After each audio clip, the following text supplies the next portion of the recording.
Salut tout le monde, je vous propose aujourd'hui une petite vidéo réflexion à propos de l'abord d'une séance avec un cheval inconnu, un cheval nouveau. Et on va parler de ce moment spécifique du début de la séance, vraiment les premières minutes avec le cheval, la rencontre, la première approche et plus spécifiquement les premières manipulations. Et on va se poser la question, est-ce qu'il faut débuter une séance en liberté ou en main ? Qu'est-ce qui est le mieux? Je vous propose de mener un petit peu cette réflexion. Je vais vous faire part de ma remise en question à ce sujet, puisque personnellement, mon avis a évolué au fil du temps à ce propos. Donc c'est parti pour se questionner sur la liberté en début de séance.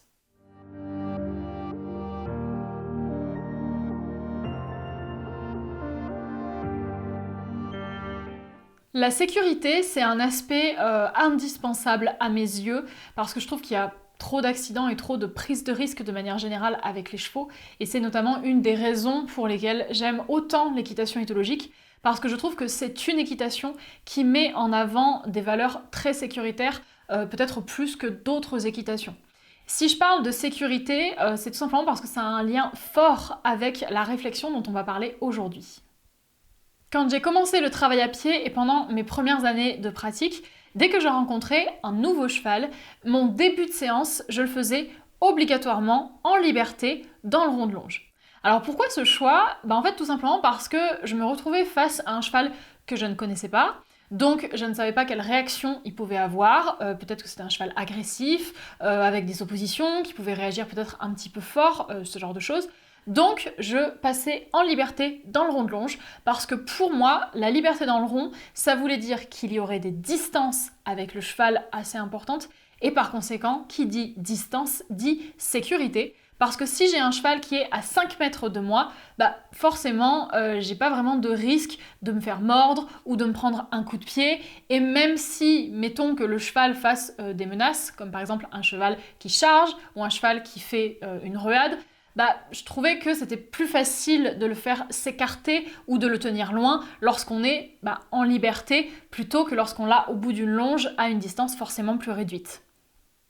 La liberté en début de séance, c'est donc ce qui me servait à faire connaissance avec le cheval à distance, à pouvoir installer le contrôle des pieds à distance.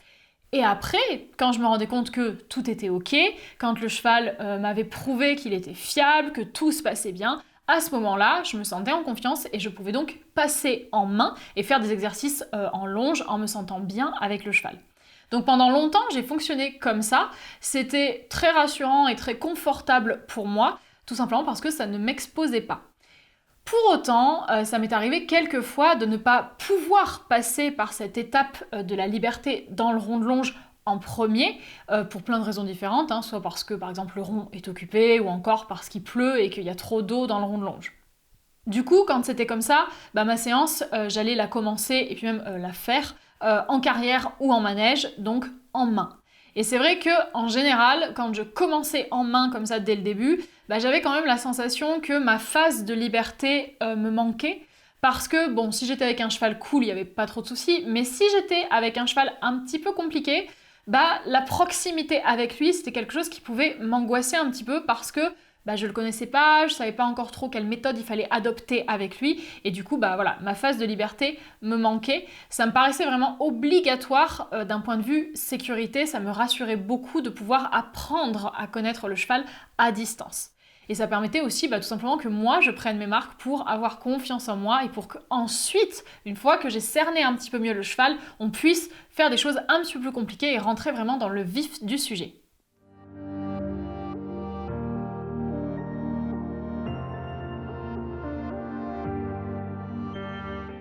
Donc pendant mes débuts, je procédais comme ça et ça me paraissait très bien.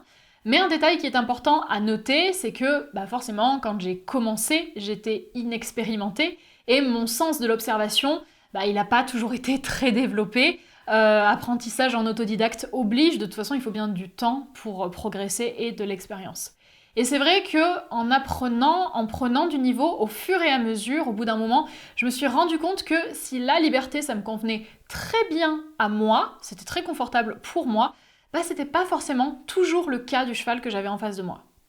Alors en général, la majorité des chevaux, commencer en liberté, ça pose absolument aucun souci.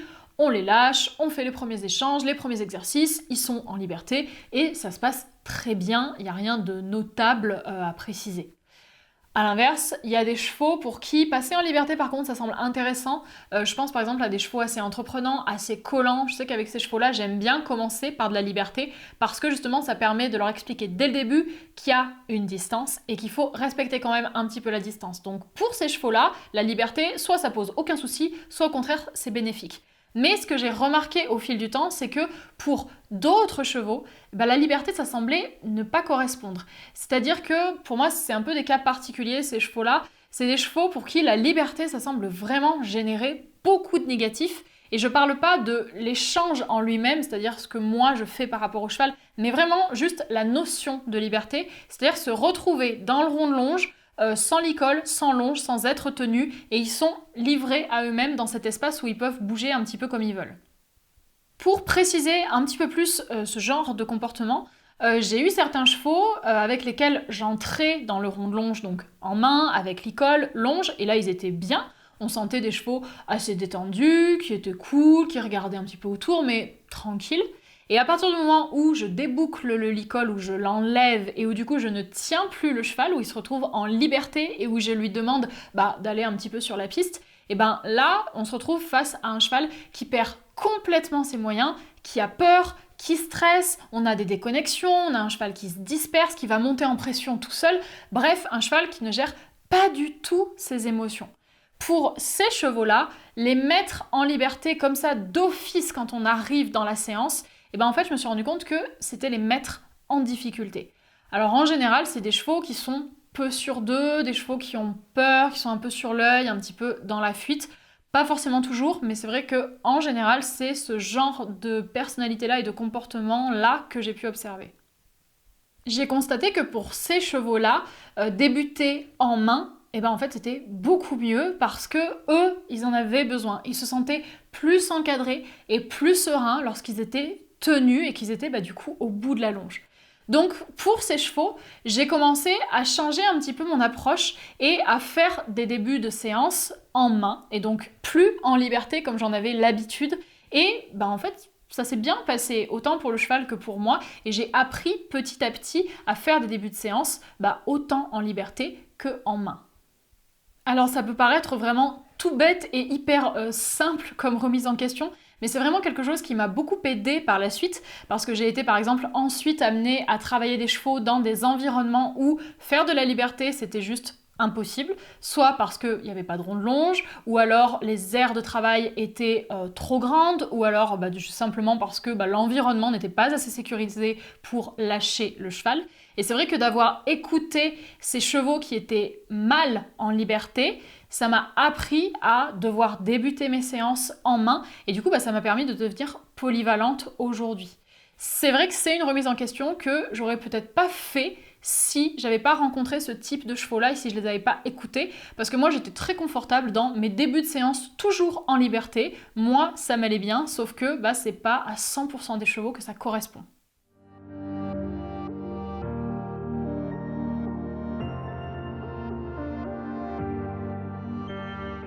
Alors j'avoue qu'aujourd'hui, si j'ai le choix, je préfère quand même commencer mes séances en liberté quand j'ai un nouveau cheval, parce que tout simplement je sais jamais sur quel caractère je vais tomber, et ça m'est arrivé plusieurs fois d'avoir des chevaux qui sont turbulents et qui sont clairement beaucoup trop dissipés en main pour qu'on puisse commencer le travail correctement. Donc avec ces chevaux-là, je préfère les passer en liberté et en liberté prendre le temps d'installer le contrôle des pieds, de les apaiser, qu'ils soient mieux. Et quand ils sont cool, on peut reprendre la longe et faire un bon boulot en main. Donc j'aime toujours la sécurité que confère la distance avec la liberté. Mais ce qui est bien, c'est que je sais faire les deux aujourd'hui, commencer en liberté ou commencer en main. Et je suis en capacité de pouvoir m'adapter au cheval que j'ai en face de moi. Et si je vois que la liberté met mal à l'aise le cheval que j'ai, que ça le fait paniquer, que ça lui va pas, il n'y a pas de souci, on passe en main et on peut travailler tout aussi bien. Donc voilà pour cette vidéo où je voulais juste vous partager mon expérience et mon point de vue à ce sujet. Je pense que quoi qu'il arrive, le plus important, ça reste de toute façon d'observer, d'écouter et de s'adapter au cheval qu'on a en face de nous, parce que chaque cheval est différent, ils n'ont pas tous besoin des mêmes choses. Donc voilà, c'est le bien-être du cheval qui doit passer en premier. Mais pour autant, il faut aussi considérer le niveau du cavalier. Et je sais que personnellement, quand j'ai débuté, je n'avais pas le niveau pour débuter ma séance en main en étant sereine. J'avais besoin de ma phase de liberté pour prendre confiance en moi, pour me sentir bien et pour après faire un travail compétent. Ça me mettait un petit peu trop de stress de commencer en main. Donc je trouve que c'est bien aussi d'avoir conscience de ses propres limites et d'aller au rythme qui nous va bien pour qu'on se sente bien et qu'on n'ait pas de progression en stress. Le but, c'est vraiment que ce soit gagnant-gagnant, autant pour le cheval que pour nous lorsqu'on a des échanges ensemble.